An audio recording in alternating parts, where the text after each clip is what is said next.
Aleluia.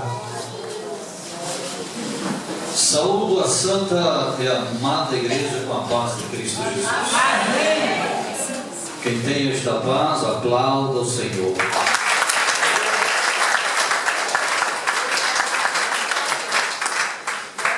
Aleluia. Hoje, irmãos, é um culto de oportunidades. Não sei se você se lembra, mas não faz muito tempo, poucos minutos, o pastor de Assis disse que estava entregando os seus passos, sua família, o seu ministério nas mãos do Senhor. Glória a Deus! Isso é uma oportunidade, né? Então você também tem hoje essa oportunidade. Se esqueceu de alguma coisa, eu creio que a palavra vai lembrar o que é necessário estar na presença de Deus. O que é que nós devemos fazer para continuar na presença de Deus, para que não seja tarde. Tem muitas decisões que ainda precisa ser tomada por pessoas, não só neste lugar, mas em outros ministérios, pequenos e grandes. Tem muitas decisões que já foram tomadas, que não valeram muito a pena, e hoje é dia de consertar. Aleluia. Tem muitas decisões que aparentemente precisa ser tomada, e hoje talvez você vai ter a oportunidade de saber se é da vontade de Deus ou se é da sua vontade. O culto hoje é de Santa Ceia, e quando nós falamos em Santa Ceia, nós falamos em aliança. Não existe Jesus no meio da igreja se não tiver aliança. Jesus não opera no meio das famílias se não tiver aliança. Hoje nós temos a oportunidade de mudar a nossa postura, de mudar o nosso comportamento, seja do jeito de pensar, até mesmo do jeito de falar e também até mesmo do jeito de andar. É necessário mudança, é necessário tomar decisões. Eu não posso tomar decisão por nenhum aqui, o pastor de Assis também não pode. Aleluia. A única coisa que eu, o pastor Ayrton, o pastor de Assis, os obreiros, pode orar, para que Deus possa falar ao coração da igreja. Amém? Amém. Abra suas Bíblias no livro de Lucas, capítulo de número 16, a partir do versículo 23. Queria agradecer os irmãos que contribuíram, já contribuíram, mas aqueles que não contribuíram, pode contribuir. Daqui a pouco, depois do culto, nós vamos levar a liderada aos jovens para conversar, comendo pizza. Amém? Amém. Nós conseguimos, para a glória de Deus, arrecadar R$65. Oh, glória! Glória a Jesus. Falta mais um pouquinho. Amém?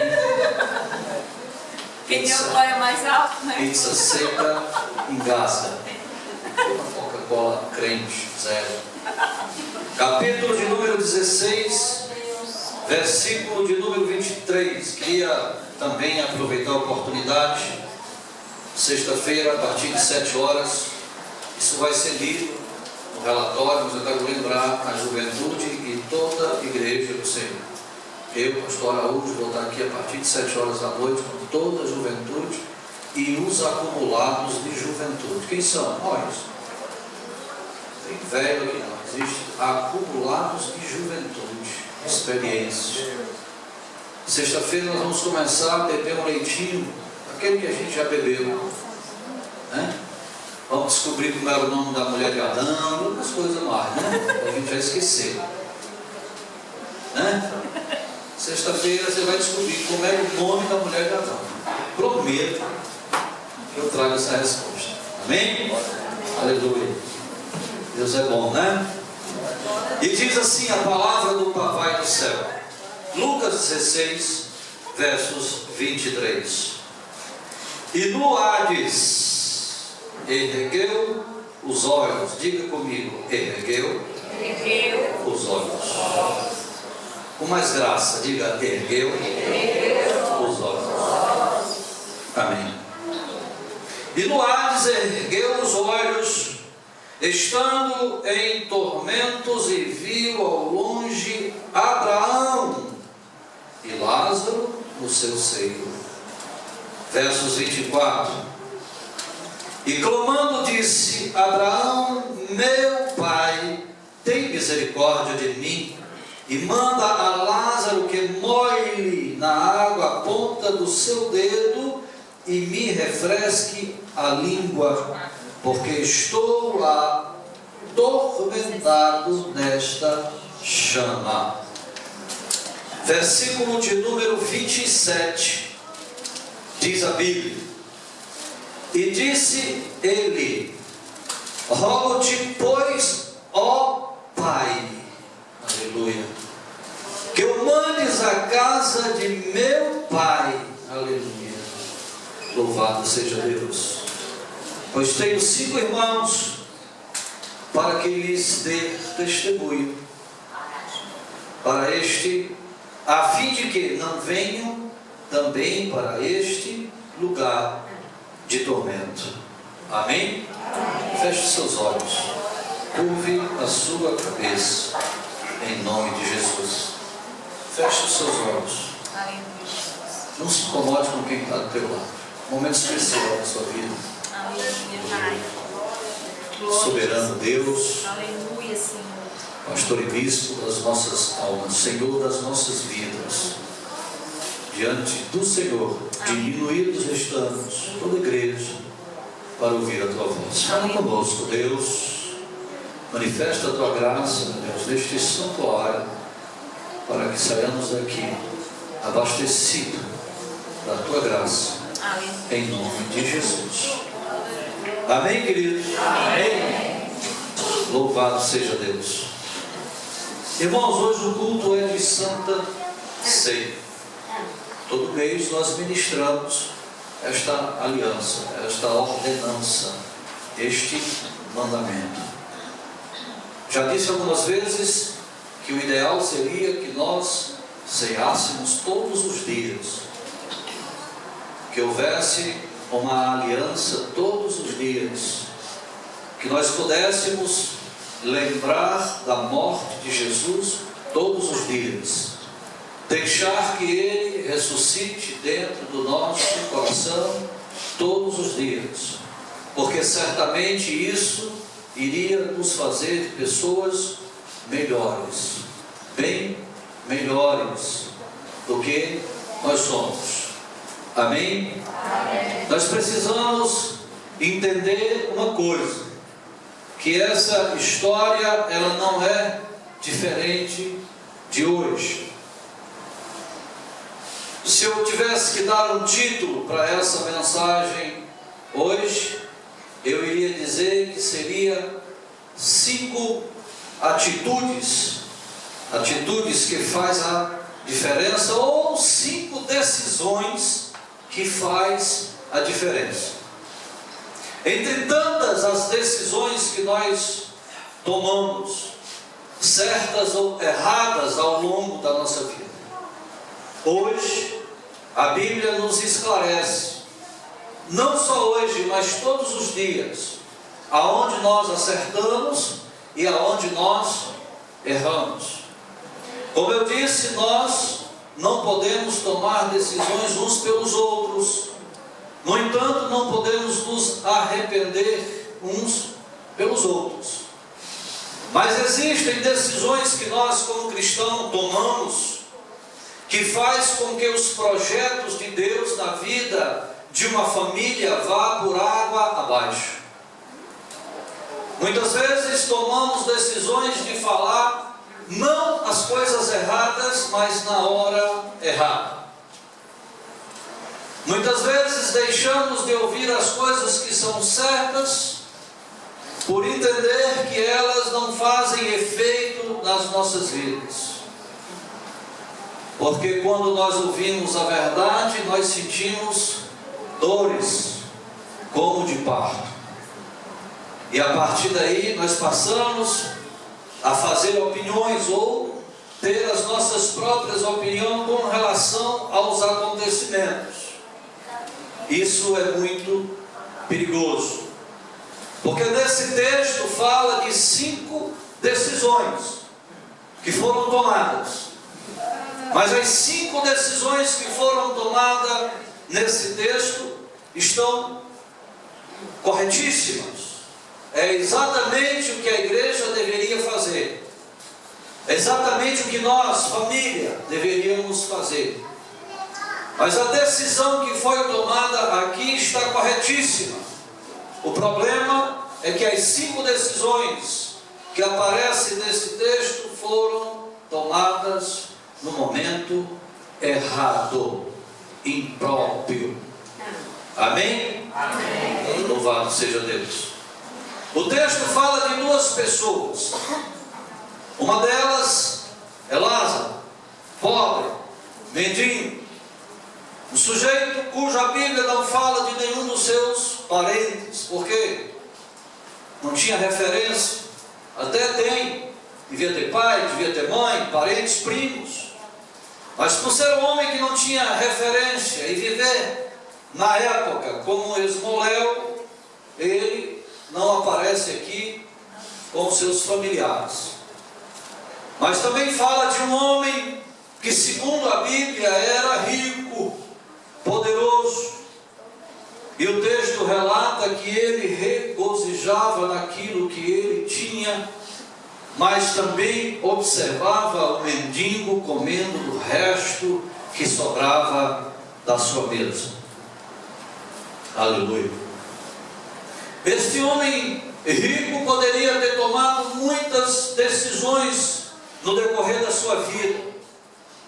Sendo um homem importante, as decisões que ele tivera tomado poderia ter causado um efeito extraordinário na sua vida e na vida da sua família. E Deus poderia ter feito uma transformação antes que fosse tarde demais. Aleluia. Este homem ele poderia ter revertido a situação, mas ele simplesmente vivia focado naquilo que era material. Ou seja, ele estava feliz com o seu galardão. Ele já havia aqui no texto conquistado o seu galardão, achando ele que os valores naturais seriam mais importantes do que os valores espirituais, não se preocupando com o dia de amanhã. A morte, irmãos, não é uma incógnita. A morte é uma realidade. E eu entendo nesse texto que este homem rico, ele não tinha nenhuma preocupação com relação à morte, e nem muito menos para onde ele ia após a morte. Porque os valores naturais enchem os nossos olhos, e os limites dos olhos humanos, aleluia, está no nosso eu, na nossa vontade. É como se nós tivéssemos o poder de decidir as coisas, sem prestar conta com o Criador. É como se Ele não existisse, se o papel do nosso Senhor não fosse importante nas nossas vidas. E aí passamos a ficar à deriva, tomando decisões que muitas vezes nos levam a situações caóticas. E não entendemos por que as nossas vidas vivem atribuladas, que as famílias vivem sem entender umas as outras, pai já não entende filho, filho já não entende pai, esposa já não entende marido, marido já não entende esposa. E vive num pé de guerra, sem armas, mas utilizando-se de palavras que ao profundo do coração causa feridas na alma e muitas vezes irreparáveis. Aleluia. Mas essa noite a palavra do Senhor vem para nos alertar que antes de qualquer coisa nós devemos olhar para o alto e entender que o Senhor dos Senhores, o titular da nossa vida, está de pronto sempre, muito bem preparado, aleluia, Aleluia. para nos dirigir. Aleluia, Jesus. Só basta que nós venhamos olhar para o alto. Aleluia, Deus.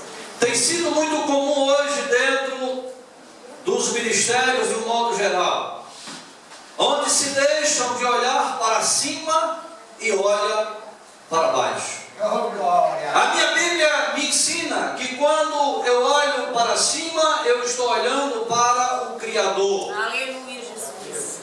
Mas quando eu estou olhando para baixo, eu estou ignorando a criação.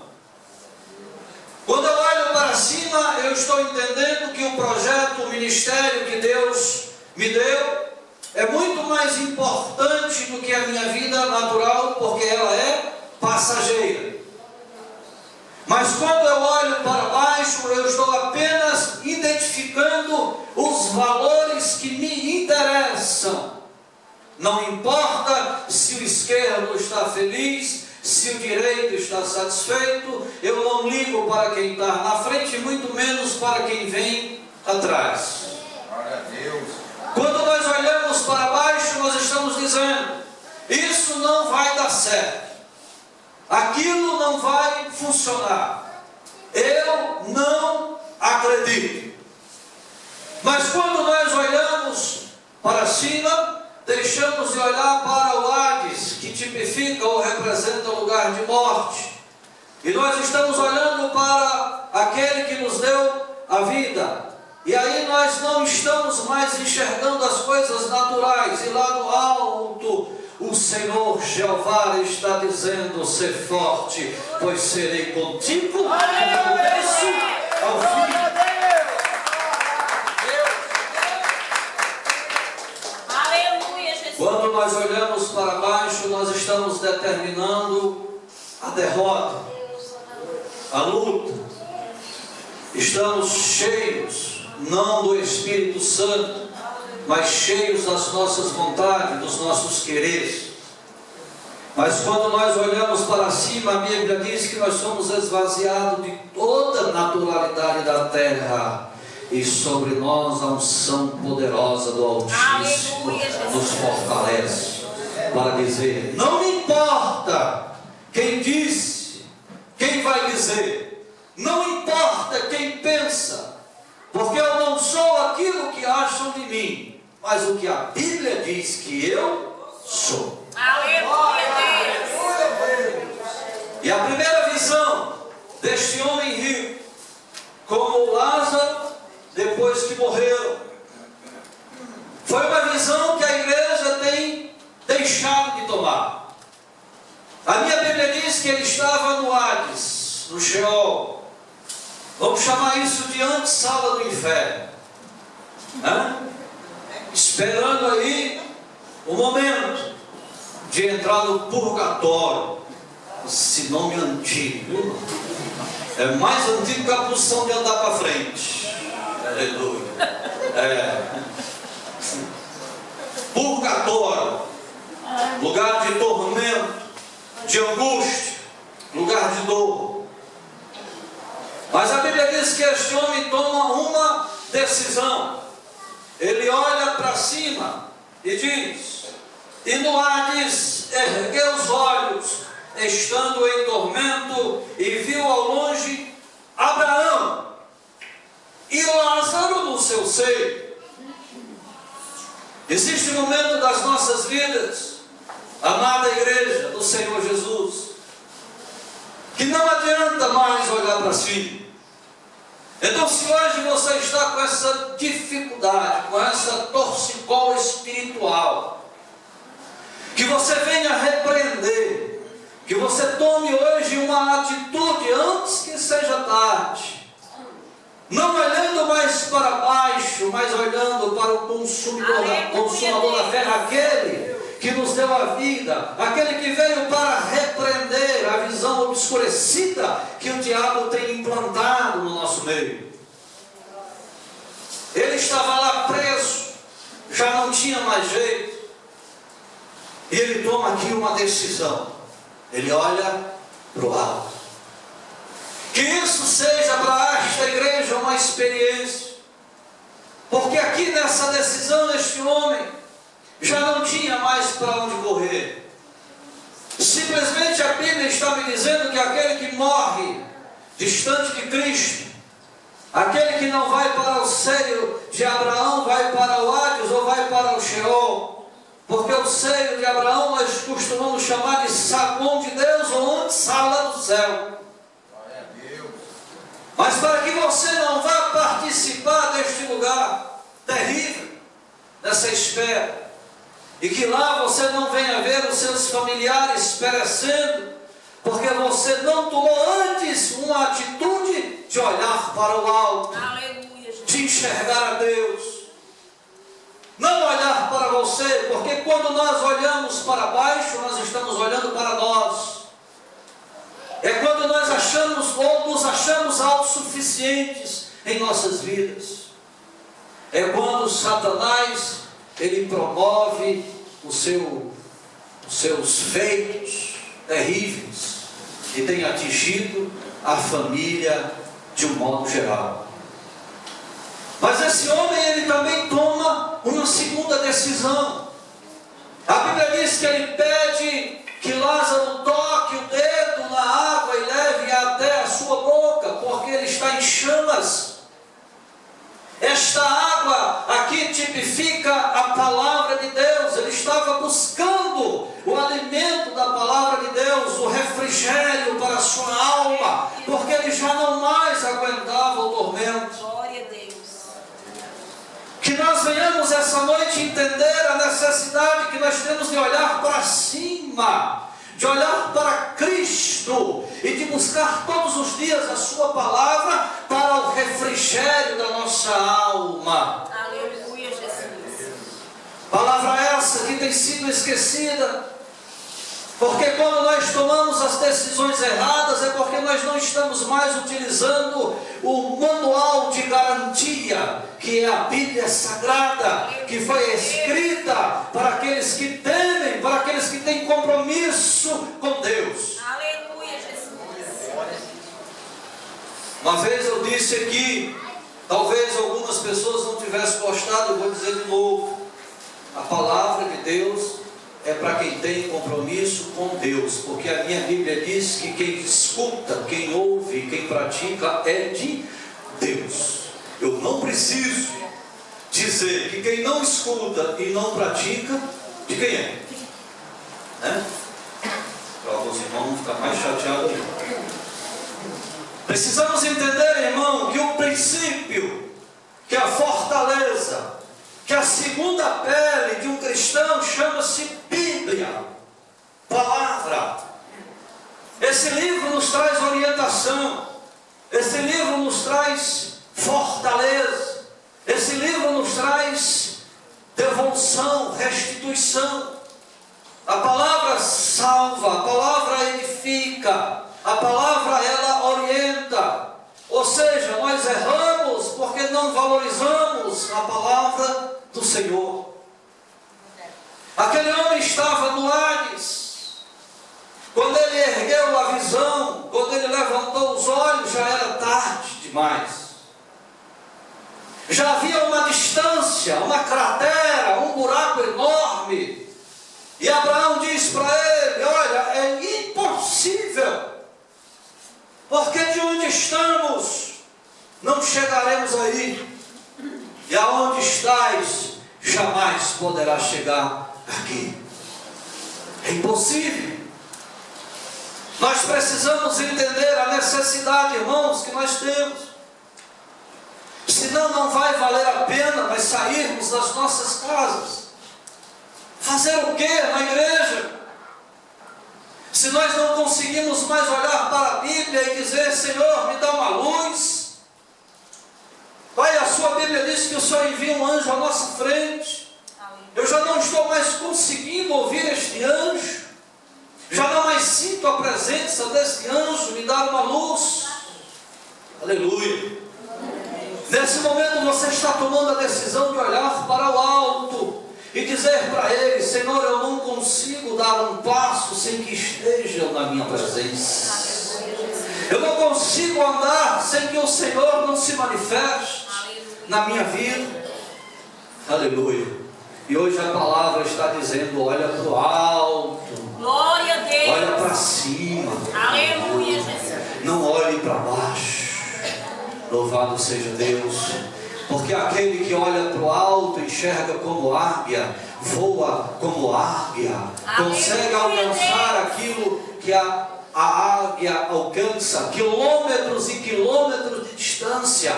É a visão de uma águia. Nós temos que ser cristãos águias. Nós temos que deixar de olhar para baixo e começar a olhar para cima. Porque só conseguimos detectar a presença de Deus quando nós olhamos para cima. Só conseguimos alcançar o favor de Deus quando nós buscamos a água, a palavra de Deus sobre as nossas vidas. Aleluia. Louvado seja o nome do Senhor. No versículo de número 27, a Bíblia diz: e disse-lhe: rogo-te, pois, ó Pai. Neste momento era um momento de aflição.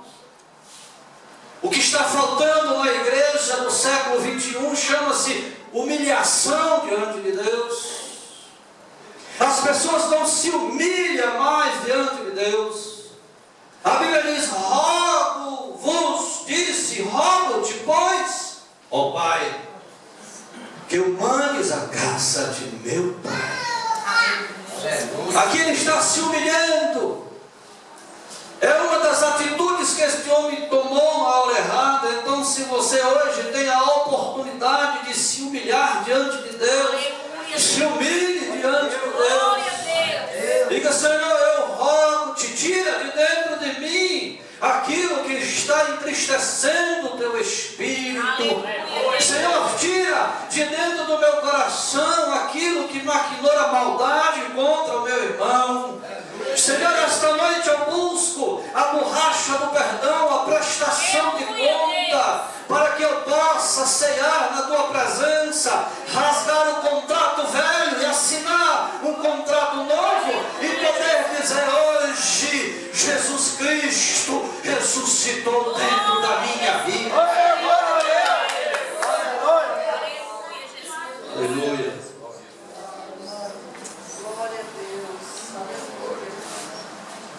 Aleluia, Jesus. A humilhação, segundo a minha Bíblia, diz que quando um homem se humilha, ele comove o coração de Deus. Aleluia, Jesus.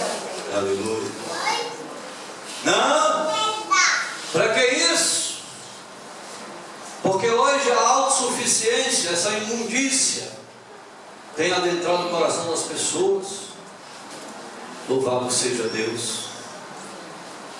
Eu faço hoje um desafio a esta igreja. Aleluia. Nós não servimos, irmãos, a um Deus do domingo. Nós servimos um Deus do domingo a domingo. Glória a Deus. 24 horas por dia. Até temos férias e dormimos. Mas se existe uma coisa que Deus não tem, é férias e nem dorme. Aleluia. Eu fui desafiado e aceitei o desafio. Essa cartilha vai ter crente aqui dizendo que isso é coisa para menino. Pois é, para você mesmo. Só menino pensa como você. É um ABC. É um leitinho ralo. Não engasga, faz bem à saúde espiritual. Não, mas eu não vou não, eu sou diácono. Pois é, esse é o grande problema. E o que é diácono? Oh, glória. Eu não vou não. Sabe por quê? Eu sou pastor. E daí? Glória a Deus. Hã? E daí? Não é nada, irmão. Se no céu eu tivesse que dar uma faixinha de pastor para entrar lá, eu andava com uma 12 polegadas na cintura. Uma faca na mão, eu ia defender o ministério com a peixeira. Mas não tem não, viu? Não. Tem gente que diz que tem uma cadeia, não tem cadeirinha lá, não tem cansaço não, tá certo? Viu? Isso aqui é um desafio. Isso aqui é um discipulado. É um ensinamento. É uma cartilha de orientação que é, até ela diz aqui, para os novos convertidos. Aleluia. Que você venha aceitar a Jesus sexta-feira e venha para cá, porque você vai ver o que Deus tem para fazer na sua vida. Pastor, eu fui ungido líder, e daí? Né? E daí? Eu sei isso, eu sei aquilo, e daí? Paulo diz à igreja de Corinto: olha, sabidos, seus sabichões, se alguém aqui neste lugar, quem diz é Paulo, ousa, a palavra é ousa, saber mais do que o seu irmão está precisando aprender. Aleluia. Ousa. Glória a Deus. Amém? Então eu desafio a esta igreja, sexta-feira nós estamos aqui, para que a gente não ensine sentadinho em roda, mas que a gente venha ensinar pregando, e você tenha a oportunidade de comigo, juntos, toda a igreja, ler e perguntar, irmãos. Ah, hoje eu não posso fazer perguntas depois do culto. Você não pode me questionar, mas se você fizer pergunta e tiver dúvida, eu vou lhe responder. Se eu não souber, no próximo culto eu trago a resposta. Mas no dia do culto de ensino, você vai ter o direito de perguntar, de se manifestar. O culto é de, diga comigo, ensino. Ou seja, se você vier na sexta-feira aqui é para aprender. E aí o que foi que aconteceu com o pastor Gilson? Garantiu a presença dele aqui também. Glória a Deus. Glória a Deus. Aleluia a Deus. Hein? Foi. Mas o homem é pastor, e daí? E daí? Essa é a decisão, irmãos, de quem olha para cima. Amém, irmão?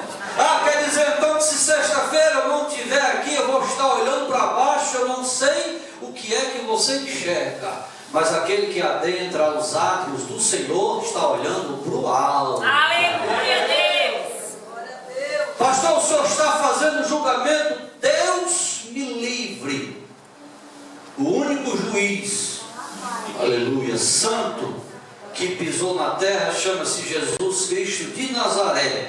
E ele deixou o ensinamento: eu não vim para julgar. Hein? Amém. Ele foi o único capaz de julgar a humanidade, mas disse que não veio para julgar, e muito menos para abdicar da lei, mas para salvar. Então, se você quer salvação para a sua vida, acredite que você não está. Eu estou salvo. Ah não, bonitão. Ah não. 1 aos Coríntios, capítulo de número 1, versículo de número 18. A Bíblia diz: a palavra da cruz para muitos é loucura. Aleluia. A palavra da cruz para os que perecem é loucura. Para nós que estamos sendo salvos, é poder de Deus. Vamos ler o versículo completo. Porque a palavra da cruz é loucura para os que perecem ou morrem, mas para nós que somos, é não. Viu, então? É não. Aí tem alguma Bíblia NVI, versão internacional, Aleluia.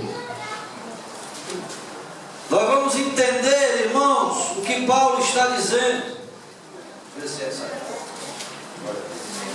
Uma Bíblia NVI, Nova Versão Internacional. Tem alguém aí com essa Bíblia que possa ler algo?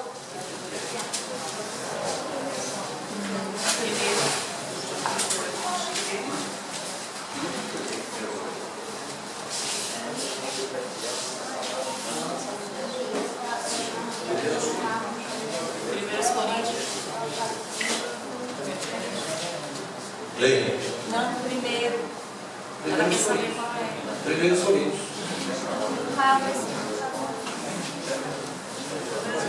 Tem não, hein? É diferente? Não, sim, pega isso. Antes, como Deus é fiel,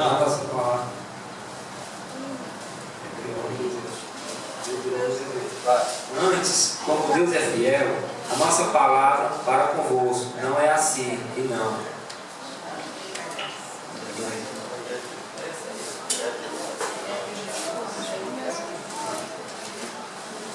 Aleluia.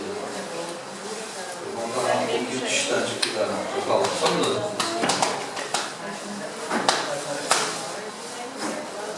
Computador de inversão em aí.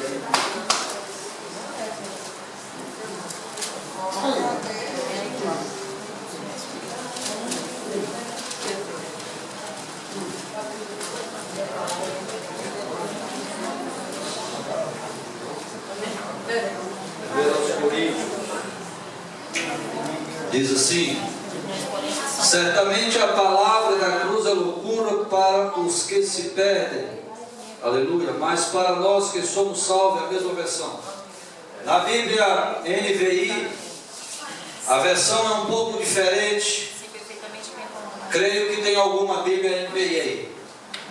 Diz assim: a palavra de Deus para os que estão perecendo. Tem alguma versão aí assim? A palavra de Deus para os que estão, é um processo. Perecendo é loucura. Mas para nós que estamos sendo salvos, é poder de Deus. Antigamente era muito comum a gente dizer, eu ouvi falar, eu estou salvo. Não. É um processo. Está no caminho. Erre para tu ver e não se arrependa. Diga o que não pode dizer e saia por aí escutando o que não é para escutar, para tu ver o que acontece. Para onde é que vai a salvação? Amém, irmãos? Então é necessário nós entendermos que nós temos que olhar para o alto, para as coisas do alto, de cima, não mais olhar para baixo. É necessário nós entendermos e nos alimentarmos e matarmos a nossa sede. É essa água que está lá no capítulo 4, se não estou enganado, no livro de João. Você tem água aí que mata uma sede momentânea ou temporária. Aí Jesus fala para aquela mulher, mas a água que tenho para te dar, ela mata a sede eterna. Nunca mais terá sede. João estava aqui falando, escrevendo da parte do Espírito Santo, dizendo que esta palavra é a água que mata a sede eterna. Era essa água que aquele homem rico estava precisando lá no Hades e ele não tinha mais. Porque quando ele tomou a decisão de buscar esta palavra, ela já não mais fazia efeito para ele, porque ele tomou a decisão certa, mas no momento errado. Já não tinha mais jeito. Aleluia. Vemos muitas vezes as pessoas se achando um pouquinho mais elevadas do que as demais. Já não mais se humilha na presença de Deus. Já não é mais comum. Não é mais comum. Você quer ver uma coisa? Vem amanhã para cá que você vai ver 4 ou 5 pessoas. Eu não sei porque eu nunca vi. No culto de oração. 2, 3 pessoas no culto de oração. Não vem por quê? Porque não é mais necessário orar. Hein? As pessoas estão autossuficientes na oração, já estão cheios do poder. Eu não preciso mais ir lá.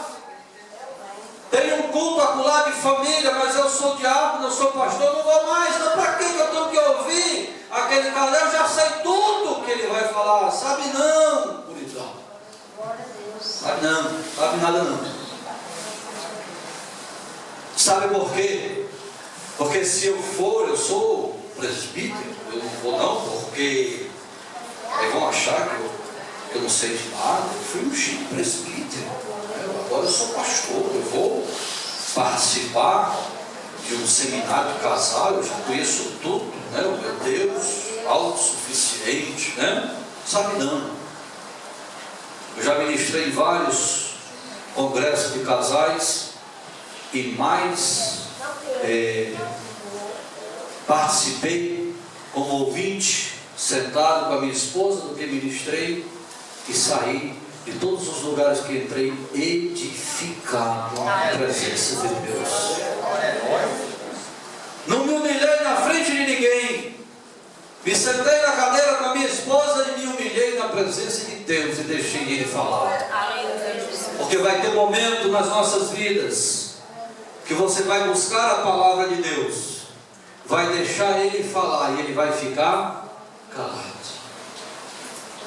Amém? Amém? Se humilhou. E Ele também tomou uma decisão. Se nós formos mais adiante no versículo 30, Ele diz: não, Abraão. Aqui Abraão estava dizendo para ele: olha, infelizmente acabou-se. As decisões que você tomou lá atrás, está aí, esse é o resultado. O seu galardão você conquistou lá na terra. As coisas naturais, era o que você queria, você conquistou lá, era seu. Tá? Só que você morreu. E agora? Vai ser eterna. A vida vai ser eterna. Certo? Só que sem Jesus. Mas Ele manifesta aqui, sabe o que, irmão? A fé. Ele tinha fé. Ele tinha desejo, porque ele conhecia. Ele se manifestou aqui 5 vezes nesse texto. Ele conhecia. Ele não era um imolto, um sem inteligência. Ele não era burro, não. Ele sabia. Ele clamou a Abraão porque ele sabia que na terra, quando clamava, Deus falava. Quando buscava água, Deus dava de beber. Aleluia. Quando se humilhava, comovia o coração de Deus, ele sabia. Ele não estava fazendo nada que ele não conhecesse. Mas mesmo assim, sabendo o que já não mais existe dentro da igreja, ele manifestou um dos maiores sentimentos que um homem poderia ter, mesmo depois de morto: o amor à sua família. Oh, glória! Aleluia. Ele disse aqui uma coisa interessante, olha aqui, presta atenção. E disse ele: não, Abraão, meu pai, mas se algum dos mortos for ter com eles, aleluia, arrepender-se-iam. A fé que ele tinha antes de morrer, ele acreditava, aleluia, mas ele não deixava, as coisas naturais não deixavam ele manifestar a fé. É aquela história do eu posso tudo, eu tenho tudo, nada pode me atingir. Eu recito não sei quantos versículos da Bíblia, eu sei quantos capítulos tem, eu sei quantos versículos tem, eu sei quantos livros tem, eu sei quantas vezes diz que Deus é comigo, eu sei quantas vezes a palavra fé se manifesta no velho e no novo, aleluia, e aí vai. Isso é besteira. Viu? Você tem que olhar para cima, buscar a palavra, se humilhar e manifestar a fé, sem visão do alto, sem palavra, sem humilhação e sem fé. O lugar é o Hades. Amém? Que Deus abençoe a sua vida em nome de Jesus.